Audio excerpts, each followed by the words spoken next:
Sadek agro যে আবল তাবল কথা বলছেন, যে গরু আনছেন, গরুর রং, গরুর উচ্চতা, এখানেও পার্থক্য আছে। সে বক্তব্য দিয়েছেন কি ইমরান না কি জানি নাম, ওই খাচ্চর বক্তব্য দিয়েছেন যে ইমরান না, ওই খাচ্চর একটা বক্তব্য দিয়েছে আবহাওয়ার কারণে গরুর রং নাকি চেঞ্জ হয়ে যেতে পারে। আমাদের উচিত ছিল সাদেক এগ্রো ঘেরাও করা, এটাকে আপনার তছনছ করে দেওয়া, কিন্তু সেটা আমরা করতে পারি নাই, কারণ আমাদের সেই চেতনার মান আর এখন নাই।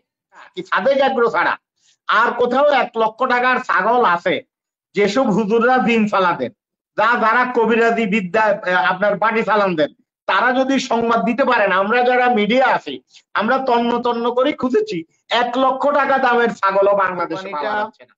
কি কোরবানিটা সামাজিক ভাবে এবং ধর্মীয় ভাবে এটার যে আবেদন, আপনি একটা গরু কোরবানি দিলেন, মাংস কি আল্লাহ রাব্বুল আলামিনের কাছে যায়? যায় না। তার রক্ত যায় না, তার কলিজা, গুদ্দা, ফেসকা, ফুসফুস কিছুই যায় না, যায় তাকওয়া। এখন প্রশ্ন হলো আমরা সেই জায়গাটায় আছি কিনা। আমি বরাবর যদি শুরু করি, আমার কথা হয়তো অনেকের একটা জায়গায় অনেক মৌলবী সাহেবরা এটা ভুল বুঝতে পারেন, আমি যদি শুরু করি ওই জায়গা দিয়ে শুরু করি। আজকে কোরবানি নিয়ে আপনি যতটা সোচ্চার, মিডিয়া যতটা সোচ্চার, এই আপনার 1 কোটি টাকার গরু আর 13 লক্ষ 12 লক্ষ টাকার ছাগল কাণ্ড নিয়ে হীরাবাই যতটা সোচ্চার, আমাদের মালানা সাহেবরা কি সোচ্চার? গত পরশুদিন কোন জুমার নামাজে কি এই বিষয় নিয়ে আপনার বয়ান করা হয়েছে যে এটা কতটা শরীয়ত সম্মত আর কতটা সামাজিক সম্মত? এটা কি বয়ান করা হয়েছে? হয় নাই। আমাদের মালানা সাহেবরা আমাদেরকে যারা ধর্মশিক্ষা শিক্ষিত করবেন তারা কিন্তু এটাতে নাই। তারা আছে পরস্পরের বিরুদ্ধে, আলে হাদিস, সুন্নি, শিয়া, ওয়াবি এগুলা নিয়ে, নর নারী সম্পর্ক নিয়ে, নারীর সাথে স্ত্রীর কাছে কেমনে গেলে সওয়াব বেশি, এইসব নিয়ে ওনারা ব্যস্ত থাকেন। ওনারা কিন্তু এগুলা নিয়ে ব্যস্ত নাই। এবার আসি আমাদের কাছে, প্রথমত আসি 1 কোটি টাকার গরু। দেখুন, 1 কোটি টাকার গরু বাংলাদেশে, এই একটা গরুর দাম হাঁকানোর অর্থ হলো যে আমেরিকান যে ব্রাহ্মা গরু, এটা তো বাংলাদেশে নিষিদ্ধ। বাংলাদেশে 2016 সালে আইন অনুযায়ী আপনার বাংলাদেশে এই গরু আমদানি করতে পারবে না। তাহলে এই গরু আসছে, আমরা জানি এই গরু আসার পরে এটি প্রাণী সম্পদ অধিদপ্তর এই গরু জব্দ করেছে। তাইলে সেই গরু কিভাবে আবার সাদেক এগ্রোর কাছে গিয়েছে, সেই প্রশ্ন কি আমরা উঠিয়েছি? সেটি নিয়ে প্রশাসন থেকে কি কোনো বক্তব্য ক্লিয়ার করা হয়েছে? হয়নি, 1 নাম্বার। 2 নাম্বার হলো সাদেক এগ্রো যে আবল তাবল কথা বলছেন, যে গরু আনছেন, গরুর রং, গরুর উচ্চতা, এখানেও পার্থক্য আছে। সে বক্তব্য দিয়েছেন কি ইমরান না কি জানি নাম, ওই খাচ্চর বক্তব্য দিয়েছেন যে ইমরান না, ওই খাচ্চর একটা বক্তব্য দিয়েছে আবহাওয়ার কারণে গরুর রং নাকি চেঞ্জ হয়ে যেতে পারে। আমার আর আপনার যেমন রং চেঞ্জ হয়ে যায়, বয়স বৃদ্ধি হলে যেমন গায়ের চামড়া পরিবর্তন হয়, গরুরও নাকি এরকম পরিবর্তন হয়। আমাদেরকে এখন আপনার ভূগোল শিখাচ্ছে ওই ভদ্রলোক, এরপরেও আমরা নীরব আছি, এরপরেও আমরা চুপচাপ আছি। আমাদের উচিত ছিল সাদেক এগ্রো ঘেরাও করা, এটাকে আপনার তছনছ করে দেওয়া, কিন্তু সেটা আমরা করতে পারি নাই, কারণ আমাদের সেই চেতনার মান আর এখন নাই, আমাদের সেই চেতনার শান আর এখন নাই, কারণ আমরা সবাই যাকে নিয়ে ব্যস্ত আছি। এরপর আসেন, উনি নতুন আবার ওই যে এটারে কি বলে, আর যে কি অনুষ্ঠানে উনি বলল গরুটা তো বিক্রি হয় না, ওইটা আগামী বছর, 1 বছর আগে দরদাম হয়েছে, আগামী বছর নাকি এই গরু নিবে। তাইলে আগামী বছর পর্যন্ত এই গরু বেঁচে থাকবে, এটার নিশ্চয়তাকে কার কাছে আছে? উনি বললো যদি মারা যায় বা কিছু হয় দায়িত্ব ওনার, ঠিক আছে মানলাম। তাহলে 1 বছর পরে, 1 বছর পরে হ্যাঁ গরু যে 1 বছর পরে নিবেন, তাইলে 1 কোটি টাকার ক্রেতা, এটা চারটিখানি কথা। বাংলাদেশে কোটিপতি স্বাধীনতা যুদ্ধের আগে 22 পরিবার ছিল, স্বাধীনতার পরে 2000 পরিবার এসে 2200 পরিবার এসে আজকে বাংলাদেশে 22,000 পরিবার কোটিপতি।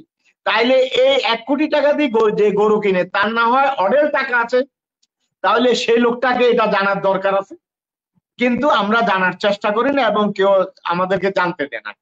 তবে বরাবরই বাংলাদেশে ক্ষমতায় যারা থাকে তাদের কিছু দায়িত্বশীলদের একটা জিনিস আমি দেখি বরাবর, স্বাধীনতার পর থেকে বা এর আগেও, যখন দেশে কোনো দুর্নীতি নিয়ে কারো কাছে কথা উঠে, কাউকে নিয়ে কথা উঠে, এটি নিয়ে ওনারা এক ধরনের বক্তব্য দিয়েছেন। সরকারের দায়িত্বশীল পদে থেকে কেউ হয়তো বলে ফেলেন যে এখন পর্যন্ত এটা তো তদন্ত হয় নাই, তদন্ত হওয়ার পর দেখা যাবে উনি দোষী কিনা। তার মানে কি? তার মানে অন্য দুর্নীতিগ্রস্ত যারা, দুর্নীতিপরায়ণ যারা, তাদেরকে উৎসাহিত করা হয় যে হ্যাঁ, আমিও যদি দুর্নীতি করি তাহলে আমার পক্ষেও বলা হবে যতক্ষণ পর্যন্ত তদন্ত করে দোষী সাব্যস্ত না পাওয়া যাবে ততক্ষণ পর্যন্ত আমি দোষী না। তাহলে দুর্নীতিবাদরা উৎসাহিত হয়। ছাগল কাণ্ডে দেখুন, ওই ভদ্রলোক এটা কোনো বিদেশ থেকে আমদানি করে নাই ছাগল, ওইটা সে যশোর থেকে নিছে। তাহলে যশোর থেকে যখন নিছে, বাংলাদেশে কোন জায়গায় 1 লক্ষ টাকার ছাগল আছে? এই বদমাইশ অ্যাগ্রো ছাড়া, কি সাদেক অ্যাগ্রো ছাড়া আর কোথাও 1 লক্ষ টাকার ছাগল আছে? যেসব হুজুররা দিন চালাতেন, যারা কবিরাজি বিদ্যা আপনার বাড়ি চালান দেন, তারা যদি সংবাদ দিতে পারেন, আমরা যারা মিডিয়া আছি আমরা তন্ন তন্ন করে খুঁজেছি, 1 লক্ষ টাকা দামের ছাগলও বাংলাদেশে পাওয়া যাচ্ছে না। তাহলে 12 লক্ষ টাকার ছাগল। এখন প্রশ্ন হলো, এই বাংলাদেশে দ্রব্যমূল্যের যে সিন্ডিকেট, কোরবানের পশুর দাম বাড়ানোর যে সিন্ডিকেট, এই সিন্ডিকেটের হোতা হইলো সাদেক অ্যাগ্রো। এখন দেখেন বাংলাদেশে গরুর দাম গত 13 বছরে কি পরিমাণ বাড়ছে আর চামড়ার দাম কি পরিমাণ কমছে, এটি নিয়ে কি আমরা কথা বলছি? আপনার যদি দাম বাড়ে, আমার যদি বয়স বাড়ে, ভাই আমার তো আঙ্গুলও মোটা হবে, আঙ্গুলের নখও লম্বা হবে। আমার নখ লম্বা হলো না, নখ দিনকে দিন ছোট হয়ে গেল, চুল ছোট হয়ে গেল, সবকিছু ছোট হয়ে গেল, আমার বয়স বাড়লো, এটি কি হয়? 13 বছরে গরু ছাগলের দাম বহুগুণ, 12 গুণ বেড়েছে, কিন্তু তার বিপরীতে চামড়ার দাম কমেছে। এবার কোরবানির ঈদে 10 টাকা দামে ছাগলের চামড়া বিক্রি করা হয়েছে। আমি কথাগুলো বলছি এই কারণে যে ছাগল কাণ্ডে যার নাম আছে, আমি ঈশের ভাই, আমাদের হীরা ভাইয়ের বক্তব্যটা শুনছি, ওনার সম্পর্কে একটু বলি। উনি খুব ক্ষমতাবান ছিলেন। আপনাদের মনে আছে যে সেনা শাসিত বা সেনা নির্দেশিত যে সরকার ছিল 111-এর সময়, ওই সময় এনবিআর এর চেয়ারম্যান ছিলেন মিস্টার বদিউর রহমান সাহেব, নাকি বদিউর রহমান সাহেব।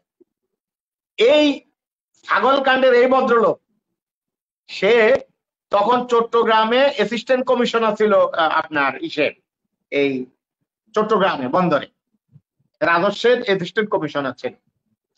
তখন বদিউর রহমান সাহেব একদিন মিটিং করলেন, মিটিং করে সিদ্ধান্ত নিলেন যে তাকে বদলি করা হবে, রায়হান তাকে বদলি করা হবে। 7 জন ছিলেন ওই মিটিং এ, বদিউর রহমান সাহেব ছাড়া ওনার ডিপার্টমেন্টের 7 জনের মধ্যে 4 জন বলল, স্যার ওখানে হাত দিয়েন না, ওনার হাত অনেক লম্বা, উনি অনেক ক্ষমতাবান, আপনি এই ট্রান্সফার উদ্যোগ মানে রাখতে পারবেন না। ওনাকে রাজশাহীতে ট্রান্সফার করা হয়েছে। কিন্তু বদিউর রহমান সাহেব আমরা সবাই জানি সৎলোক ছিলেন, উনি ওনার সিদ্ধান্তে অটল ছিলেন। উনি কিন্তু তাকে ট্রান্সফার করেছেন এবং পরবর্তীতে দেখা গেছে কুলাঙ্গার মইনুল আহমেদ তার নির্দেশনায় এটি বাতিল হয়েছে। এখানে শেষ নয়, এরপরে আমাদের সাবেক অর্থমন্ত্রী মরহুম, 2 মরহুম অর্থমন্ত্রী, একজন হলো শাহ এস এম কিবরিয়া, আরেকজন হলো সাইফুর রহমান, যাকে আপনারা বাংলাদেশের অর্থনীতির পণ্ডিত মনে করেন। সেই সাইফুর রহমান এবং কিবরিয়া সাহেবের সাথে বেডরুমের সম্পর্ক ছিল এই রায়হান, এবং শুধু তাই নয়, ওনাদের স্ত্রীদের সাথেও সম্পর্ক ছিল। আপনি বদিউর রহমান সাহেবের সাথে যদি কখনো সাক্ষাৎকার নেন এটা জানতে পারবেন।